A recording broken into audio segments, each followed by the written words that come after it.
स्वस्ति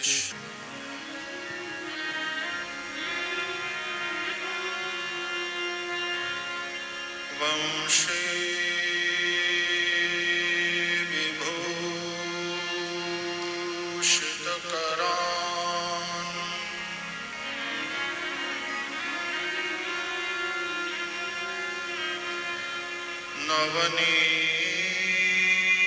नवनीरदाभात्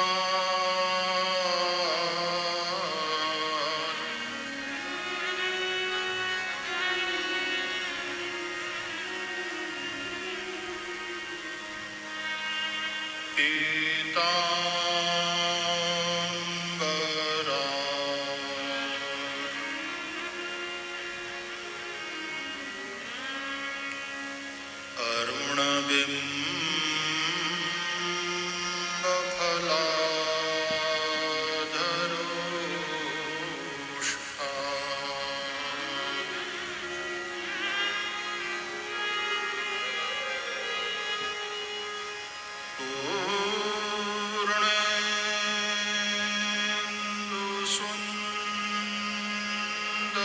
पूर्णेन्दुसुन्दरमुखात्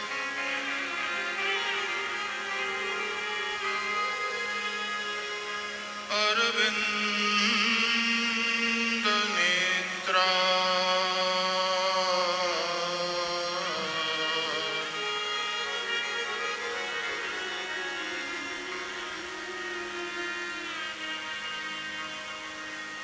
कृष्णात् परं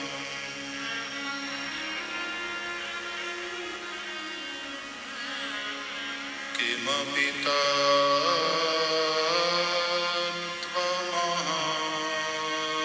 न जाने।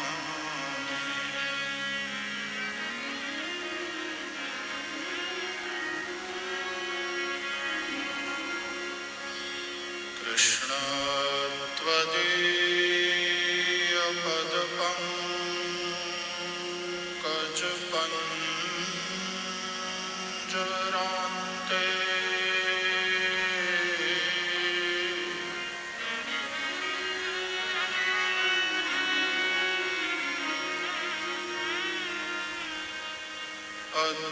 अद्यैव मे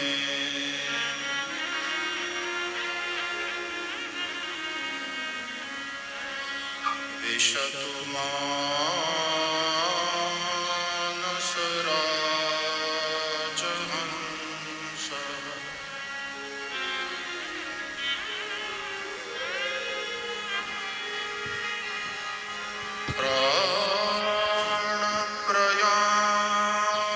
प्राणप्रयाणसमये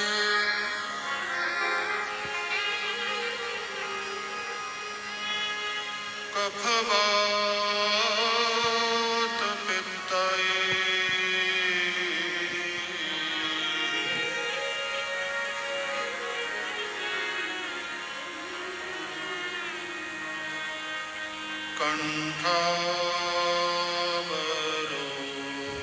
कण्ठावरोधनविधौ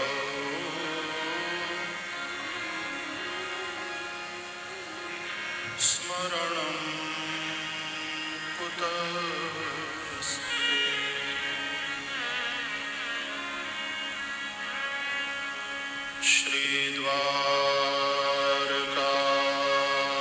श्रीद्वारकाधीश की जय।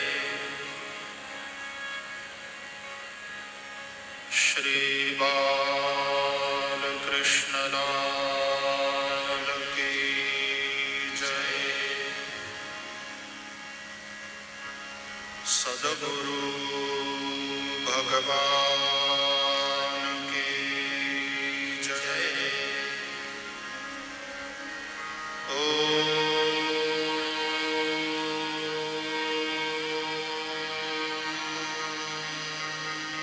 नमः पार्वतीपतये। हर हर महादेव।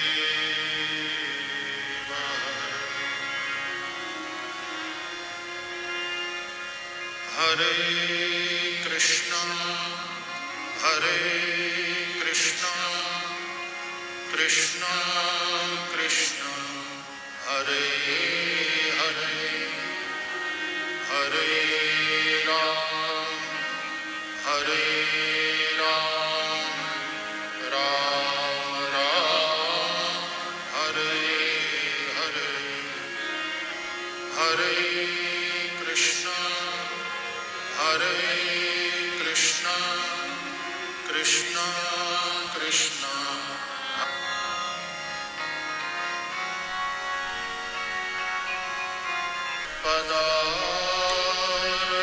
पदारविन्दं मुखारविन्दे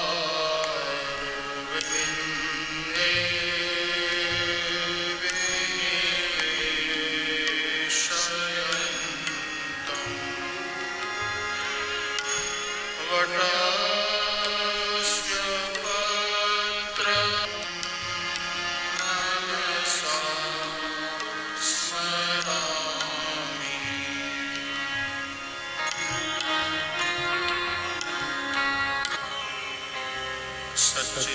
सच्चिदानन्दरूपाय विश्वोत्पत्त्यादिहेतवे तापत्रयविनाशाय श्रीकृष्णाय वयं नमः।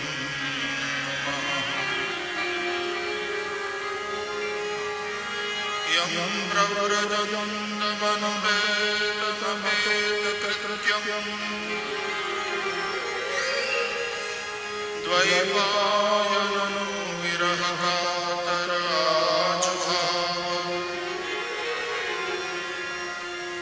पुत्रेति तन्मयतया तरुणीनुस्तं सर्वभूत हृदयं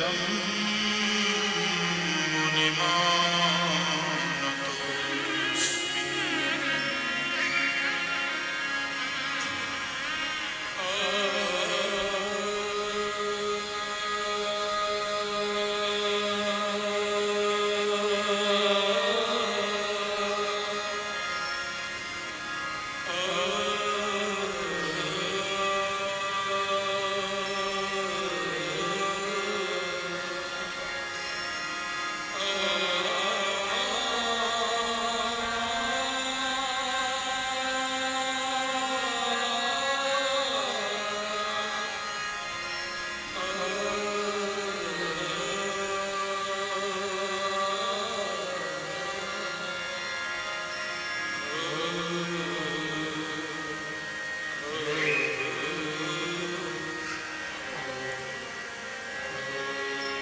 बोलिए श्री सुखदेव जी महाराज की जय।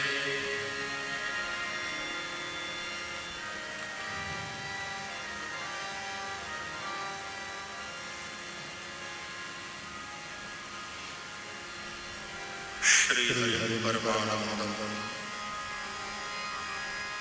उपदेष्टामीश्वरम व्यापकं सर्वलोकाकारं तं नमाम्यहम्।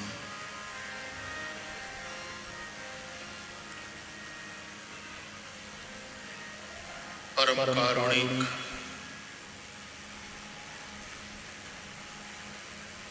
भगवान पुरुषोत्तम श्री हरि के दिव्य चरण कमल में सदैव दंडवत निवेदित करते हुए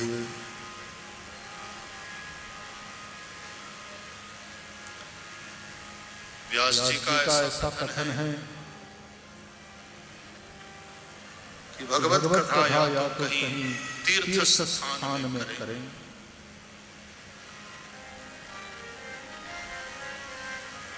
किसी पवित्र नदी के तट पर भागवत सत्संग हो या किसी देवालय की सन्निधि में भगवान की मंगलमयी कथा हो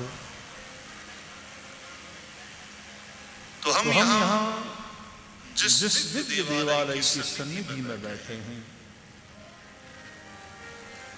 इस्कॉन मंदिर में अभी हम दर्शन करके आए। द्वारकाधीश रुक्मिणी जी, भगवान जगन्नाथ,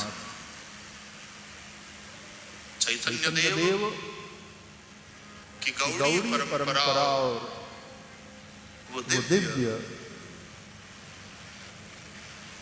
देवालय में विराजमान सभी स्वरूपों को प्रणाम। आज हमारे मध्य पधारे पूज्य महाराज श्री स्वामी जी को प्रणाम, सभी संतों को वंदन। आप सभी भगवत कथा प्रेमी भाई बहन और यहाँ कथा में पाठादि में नियुक्त सभी वंदनीय विप्रवृंद,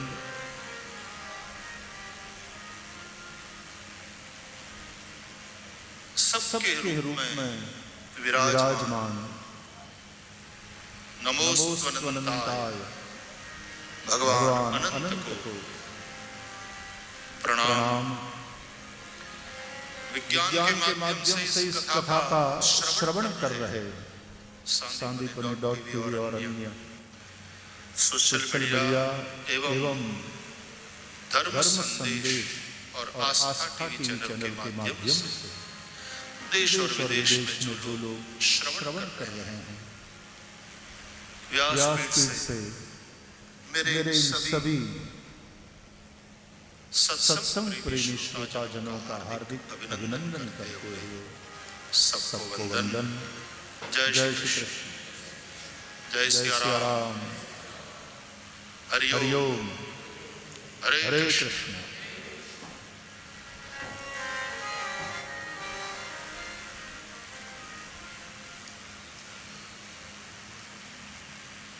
परम भगवदीय बहन अर्चना और परम भगवदीय श्री अनिल जी गुप्ता एवं परिवार के शुभ संकल्प से पवित्र पुरुषोत्तम मास में यहाँ द्वारका क्षेत्र में ये सप्तदिवसीय भागवत सत्संग हमें प्राप्त हुआ।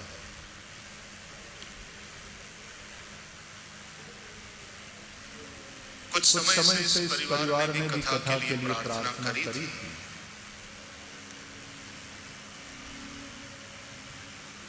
मेरी जिस तरह से कथाओं में व्यस्तता स्वाभाविक रूप से रहती है, तो बहुत जल्दी तो कथा देना संभव नहीं होता था।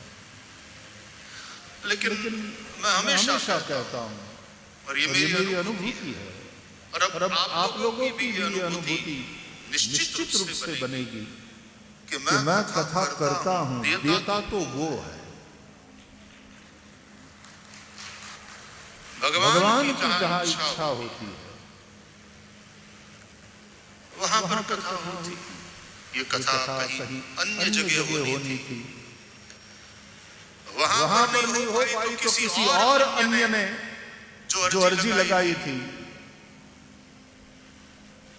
और पहले उनका नंबर लगा तो उन्होंने थोड़ा प्रयास किया, लेकिन फिर वहां से संदेश आया कि बहुत जहाँ कथा करनी है वहाँ पानी भर जाता है, और यदि वर्षा में बहुत पानी वहाँ भर गया तो लोगों को जिस बड़ी तादाद में एकत्र करके कथा सुनाने का हमारा भाव है वो नहीं बन पाता। पुनः और मीनवाइल अनिल जी और बहन अर्चना की बहुत ज्यादा बार फॉलो अप फोन के माध्यम से। मैं विदेश प्रवास में था,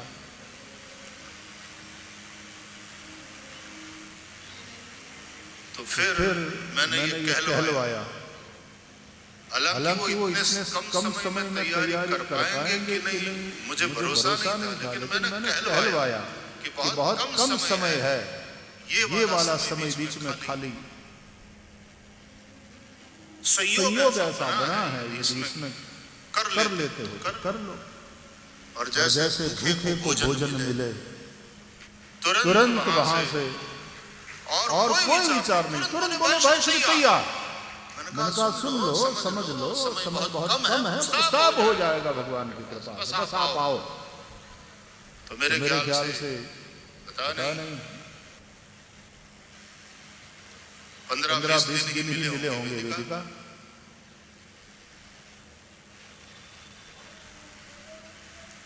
और ये सब लोग गए और पवित्र पुरुषोत्तम मास में कथा का होना निश्चित रूप से ये भाग्य की बात होती है। तो सबसे पहले कथा के आरंभ में आप लोगों के भाग्य की प्रशंसा कर लूं और भगवान की जो कृपा आप लोगों पर उतरी है उस कृपा को प्रणाम कर लेता हूं,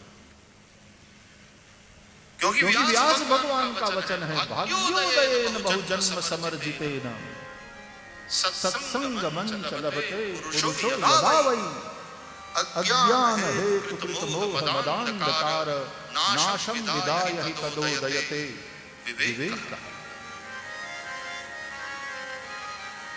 भाग्योदये बहुजन्म समर्जिते,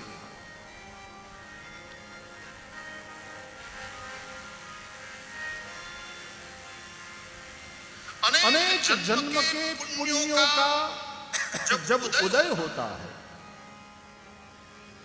देखो पुण्य से ही कोई सुखी होता है, भाग्य से ही उसको संपत्ति, समृद्धि, संतति, संतान ये सब प्राप्त होता है।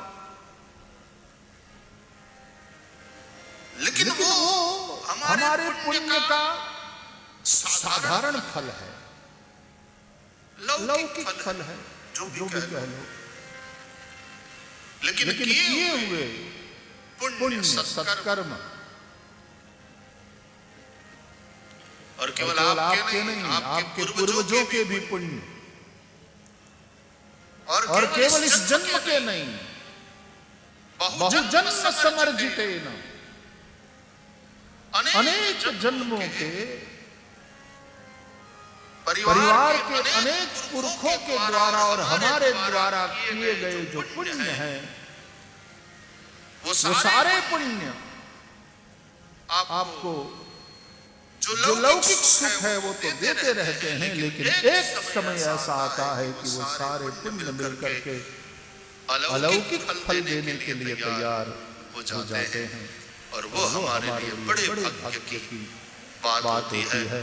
उस अलौकिक फल का नाम है यह श्रीमद् भागवत सत्संग।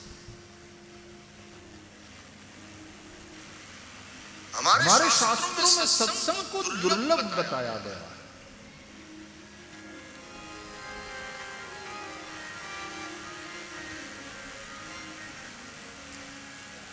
मानव देह दुर्लभ है, उसमें मुमुक्षा दुर्लभ है, और उसमें सत्संग महापुरुषों की संगति दुर्लभो मानुषो देहो देहिनां क्षणभंगुरः तत्रापि दुर्लभं मन्ये वैकुंठ प्रिय दर्शनम। ऐसा भागवत में 11 स्कंद में हम लोग पढ़ते हैं। दुर्लभो मानुषो देहो,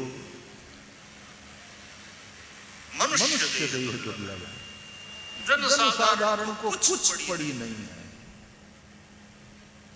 मानव शरीर मिल गया, मानव जीवन मिल गया, लेकिन कितना बड़ा अवसर प्राप्त हुआ है, उस और कोई जागृति, उसका कोई महत्व है ही नहीं, और केवल संसार के विषयों में ही अपने मूल्यवान जीवन को लोग खपा देते हैं, जबकि बड़े ही पुण्य से मानव जीवन मिलता है। दुर्लभो मानुषो देहो, मानव देह दुर्लभ है, मानव जन्म दुर्लभ। अद्य शंकराचार्य भगवान कहते हैं जन्तूनां नर जन्म दुर्लभम् अतः पुंस्त्वं ततो विप्रता। मनुष्य जन्म दुर्लभ है। Please don't take it for granted. ये अभी आपकी समझ में नहीं आएगा कि कितना बड़ा चांस मिला है, कितना बड़ा अवसर मिला। इसलिए रामचरितमानस में गोस्वामी तुलसीदास जी इसका महत्व समझाते हुए निवेदन करते हैं।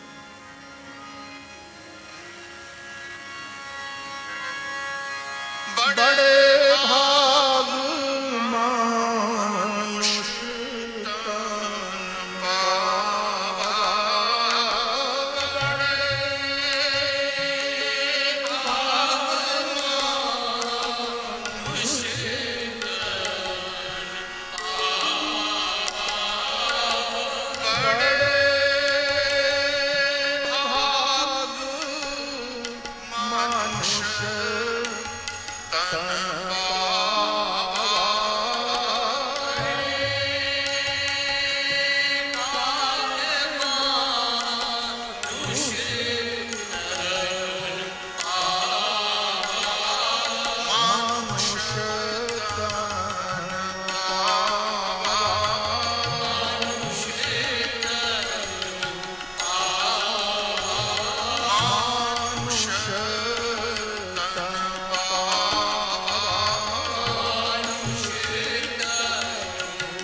मानव शरीर मिला है।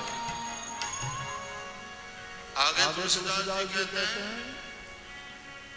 क्यों बड़े भाग्य से ये मिला है, दुर्लभ क्यों है? बड़े भाग मानुष तनु पावा सुर दुर्लभ, देवों को भी ये दुर्लभ। ये पढ़ के सुन करके थोड़ा आश्चर्य हो सकता है कि देवों को दुर्लभ।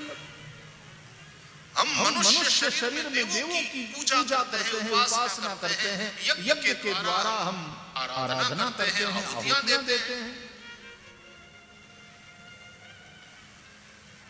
तो देव स्वाभाविक रूप से मनुष्य से ऊंचे हैं, विशेष है।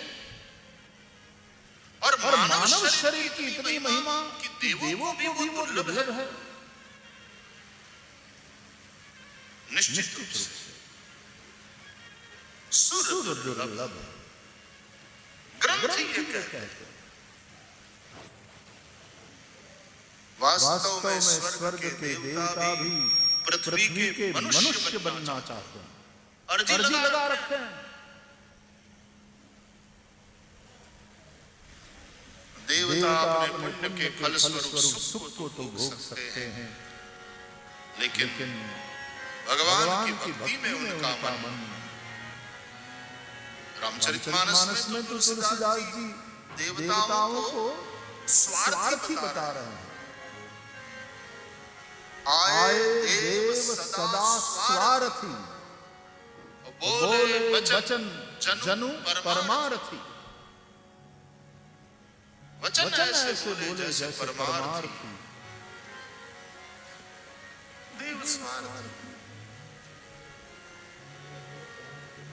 देव देवर्षि नारद तपस्या करे तो भी इंद्र को चिंता होने लगती है कि कहीं मेरा सिंहासन ये छिन्न न ले। भगवान नरनारायण तपस्या करते हैं बद्री में और इंद्र को चिंता मन में लग जाती और अगले को गिराने की चेष्टा करते हैं। कामदेव को भेजा, अप्सराओं को भेजा, वसंतादि सहायकों को लेकर के और भगवान नरनारायण की तपस्या में, भगवान नरनारायण की तपस्या में भंग करने के लिए तो भगवान नरनारायण को क्या काम कर सकता है? अप्सराओं, वसंतादि क्या प्रभाव भगवान के ऊपर पड़ सकता है? कामदेव पूरी तरह पराजित हुआ।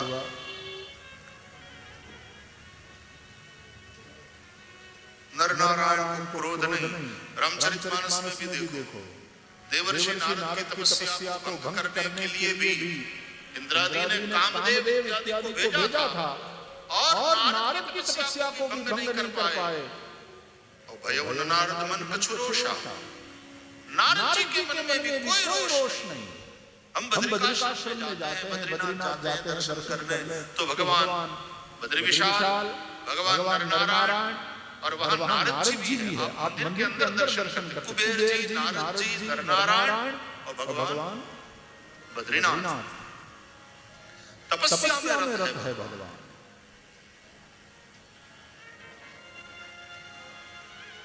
भगवान नारायण को भी कोई क्रोध नहीं आया कि कामदेव तुम हमारी तपस्या को भंग करने की चेष्टा कर रहे हो। बोले बाबा ने तो तीसरा नैन खोला था और कामदेव को जलाकर राख कर दिया था। जब कामदेव शंकर जी की समाधि को भंग करने के लिए गया,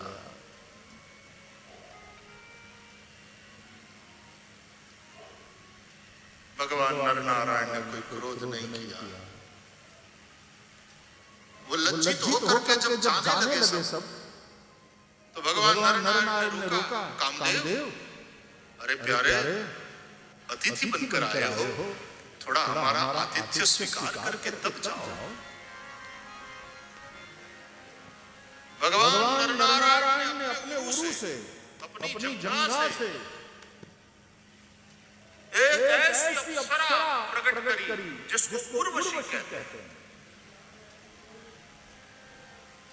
उर्वशी को देख करके, उर्वशी के सौंदर्य को देख करके कामदेव के साथ आई हुई सभी अप्सराएं लजाई कि हम सबसे बढ़कर के। और उर्वशी नामक यह अप्सरा भगवान नरनारायण ने कामदेव को दी कि मेरी ओर से इंद्र को भेंट कर, ये तुम्हारे स्वर्ग में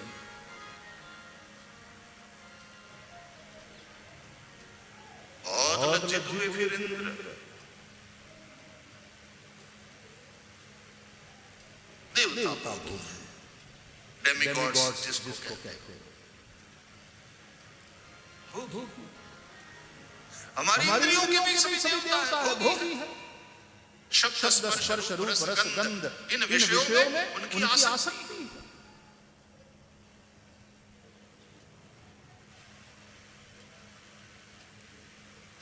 देव शरीर से भी मानव शरीर इसलिए श्रेष्ठ है।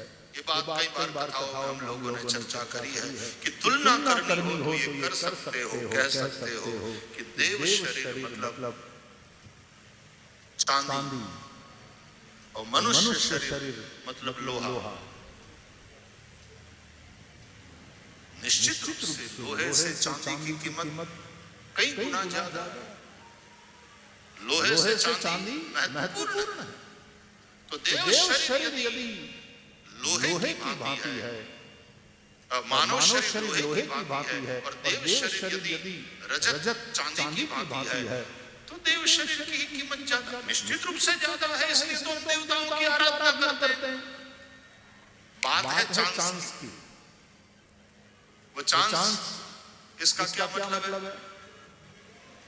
आपको यदि कोई पूछे कि 100 किलो चांदी है, 100 किलो लोहा है, क्या पसंद करोगे? स्वाभाविक रूप से सभी लोग 100 किलो चांदी ही पसंद करेंगे। तो देव शरीर या मानव शरीर क्या पसंद करोगे? तो देव बनना ही पसंद करेंगे लोग, क्योंकि देवताओं की सभी आराधना करते हैं, देवताओं की उपासना होती है। लेकिन चुनाव करो उसके पहले एक सूचना सुन लो। और वो सूचना क्या है? कि देव शरीर चांदी की भांति है और मानव शरीर लोहे की भांति है। चुनाव तुम्हारा। लेकिन सूचना यह है कि पारस मणि से स्पर्श कराया जाएगा। सूचना सुनते ही जो लोग चांदी की ओर लपक रहे होते हैं, उनके पांव को ब्रेक लग जाएगा। अच्छा, ऐसा है? तो भाई लोहे के पारसमणि के स्पर्श से सोना बन जाएगा। वो चांदी को पारसमणि का स्पर्श होए तो चांदी में कोई परिवर्तन नहीं होने वाला। लेकिन लोहा पारसमणि के स्पर्श से सोना बन जाएगा। तब तो फिर लोहा ही ठीक है। तो देव शरीर भले ही चांदी की तरह हो, मानव शरीर भले ही लोहे की तरह हो, लेकिन सत्संग रूपी पारसमणि का स्पर्श, हरि भक्ति रूपी पारसमणि का स्पर्श मानव जीवन को बहुत ज्यादा कीमती बना देता है।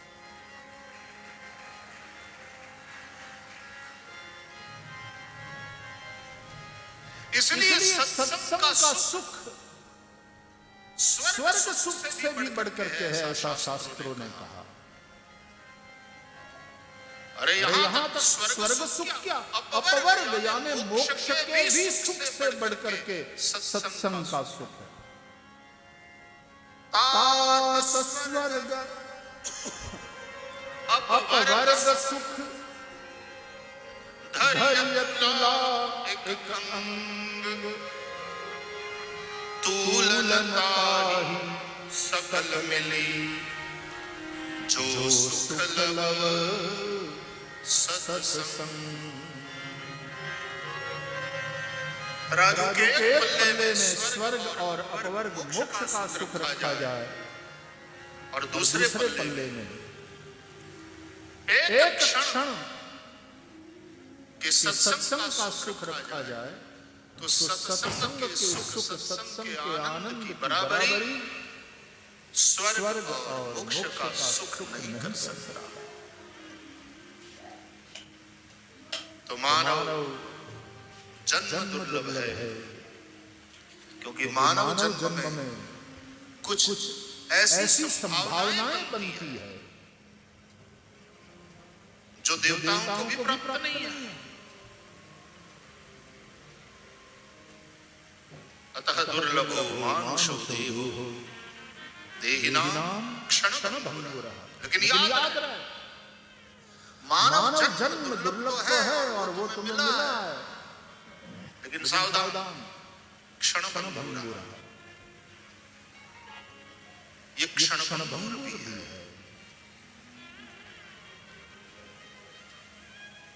पानी में उठने वाले बुदबुदे की भांति है जिंदगी। बुदबुदे की आयु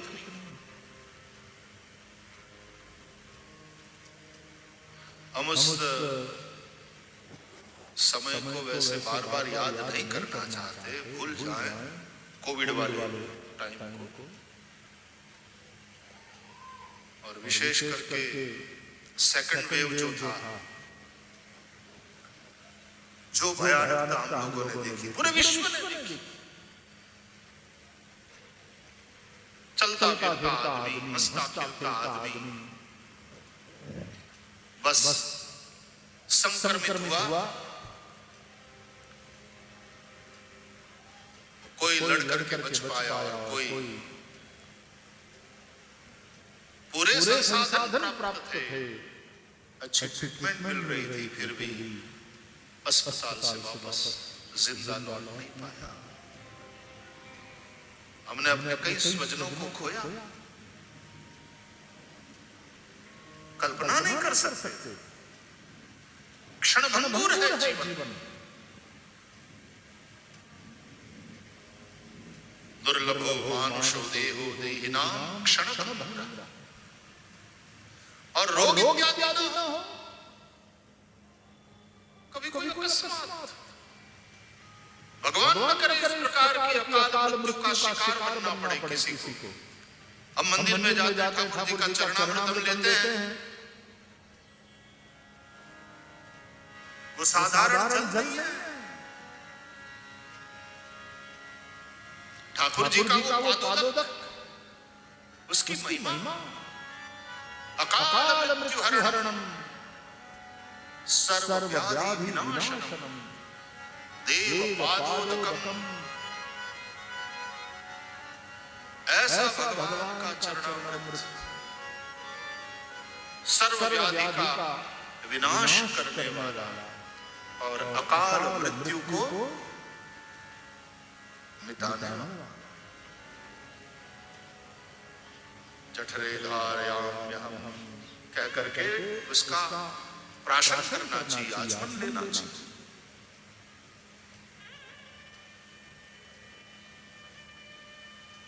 अचानक से चलता फिरता आदमी अकस्मात का शिकार और जीवन समाप्त। मैं तो अमेरिका में था, लेकिन यहाँ वो जो ट्रेन वाला एक्सीडेंट हुआ, अकस्मात हुआ, कितने लोगों ने अपनी जान गंवाई। कोई भरोसा नहीं है। दुर्लभो मानुषो देहो, और ऐसा मानव जीवन मिल गया है हमें, लेकिन सावधान, क्षण भंगुर, क्षण भंगुर है जीवन। इसलिए ये सोचना कि अभी तो जवानी में मौज मार लो, बुढ़ापे में फिर सत्संग भजन करेंगे, ऐसा सोचने जैसी बेवकूफी दूसरी कोई।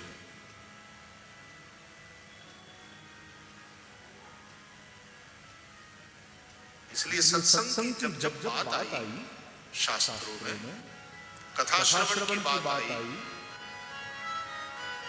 तो ऐसा थोड़ी कहा कि बुढ़ापे में फिर निवृत्ति काल में इधर उधर टाइम पास करने के स्थान पर कथा में जाओ, बैठो, हरि मंदिर में जाओ। ना, सनत कुमार कहते हैं सदा सेव्या सदा सेव्या। प्रणाम। आप इतनी व्यस्तता से भी आए, पधारे, और आपकी कृपा सन्निधि थोड़े समय के लिए प्राप्त हुई, बहुत बहुत प्रसन्नता। प्रणाम। सदा सेव्या सदा सेव्या श्रीमद् भागवती कथा, यस्याः श्रवणमात्रेण हरिश्चित्तम् समाश्रयेत्। सदा सेव्या श्रीमद् भागवती कथा। कथा सदा सेव्या, नित्य सेवन करना चाहिए। क्यों भाई, रोटी रोज खाते हो, पानी दिन में इतनी बार पीते हो, और फेफड़ों में प्राण वायु तो हर क्षण भरते रहते हो, तो भजन बुढ़ापे में क्यों? सत्संग जब तुम्हें टाइम मिले तब। अरे रोज एक घड़ी आधी में पुनियात तुलसी संग साधु। नित्य सत्संग करो, हमारे सद्ग्रंथ कहते हैं। दीप शिखा समजुगति तन मन जनि होसि पतंग भजहि राम तज काम मद करहि सदा सत्संग। सत्संग की बात आई, वहां सदा शब्द जोड़ा गया। नित्य सत्संग।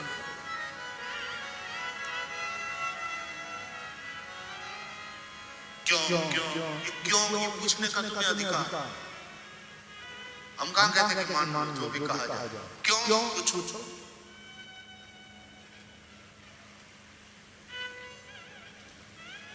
भैया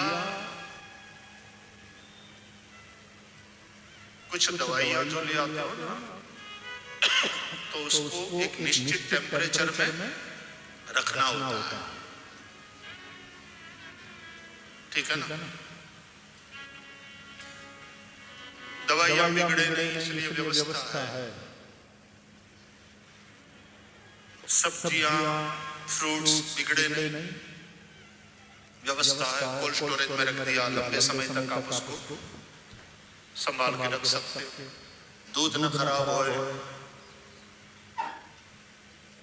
तो दूध खराब न होए, सब्जियां खराब न होए, फल खराब न होए, दवाइयां खराब न होए, अन्न वो खराब न होए। अमेरिका में तो बहुत सुविधा है, 1 महीने का पका करके फिर डीप फ्रीज में रख देते हैं। बाद में जिस दिन जो भी खाना हो गरम करके खा लिया। तो इन सबको बिगड़ने से रोकने के लिए आपके पास व्यवस्था है कि दूध खराब ना होए, सब्जियां खराब ना होए, फ्रूट खराब ना होए, दवाइयां खराब ना होए, इंसान खराब ना होए, उसके लिए कोई व्यवस्था है। इंसान भी तो बिगड़ेगा, उसको बिगड़ने से रोकने के लिए कोई व्यवस्था है। बोले है क्या? बोले उसी का नाम है हरि कथा, उसी का नाम है सत्संग। रोज थोड़े समय के लिए, इसमें तो थोड़े समय, एक घड़ी, आधी में 24 मिनट,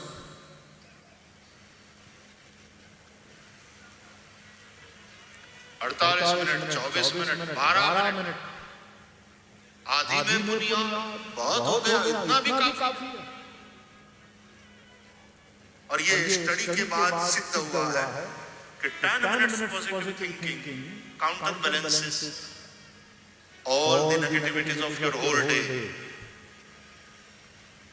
दिन भर की नकारात्मकता को केवल 10 मिनट का पॉजिटिव थिंकिंग, जिसको हम प्रेयर कहते हैं, प्रार्थना,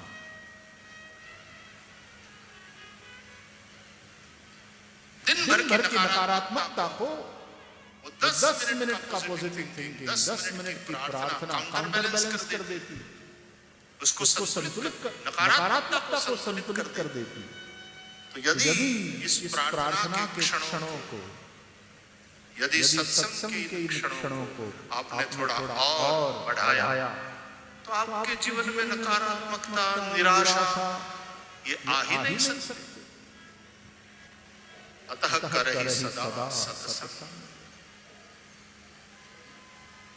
20 मिनट मोबाइल चार्ज पर रख देते हो, चार्ज हो जाता है, फिर दिन भर उसको यूज करते हो।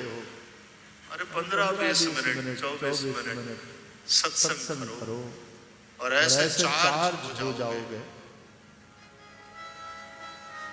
और यहाँ चार्ज करने का कोई चार्ज नहीं है,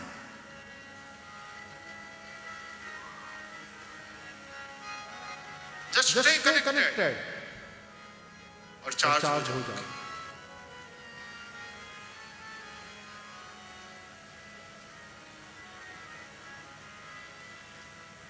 मानव देह दुर्लभ, क्षण भंगुर है मानव जीवन, और तत्रापि दुर्लभं वन्दे वैकुंठं दर्शनम। उसमें भी सत्संग ये अत्यंत दुर्लभ। तो भागवत सत्संग हमें प्राप्त हुआ है, दुर्लभ मानव देह, उसमें भी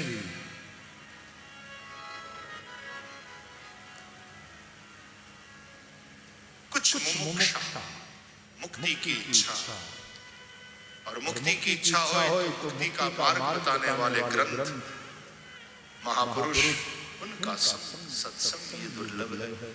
पवित्र पुरुषोत्तम मास में हमें ये प्राप्त हुआ है। निश्चित रूप से ये भगवान की महती अनुकंपा। तो कथा कहाँ होनी थी, फिर कहाँ जा रही थी और कहाँ पहुंची। तो भगवान की निश्चित रूप से ये इच्छा है और इसलिए आज हम सब इस 7 दिवसीय सत्संग के लिए यहाँ पर समवेत हुए। पवित्र पुरुषोत्तम मास है। भागवत में भी कथा है, मैं पहले वो सुनाऊं। 3 पुत्री और 2 पुत्र थे। मनु हमारे आदि पुरुष, मनु से ही मनुष्य। हम सब मनु से हैं, इसलिए मनुष्य कहलाते हैं। या तो मनु से मानव,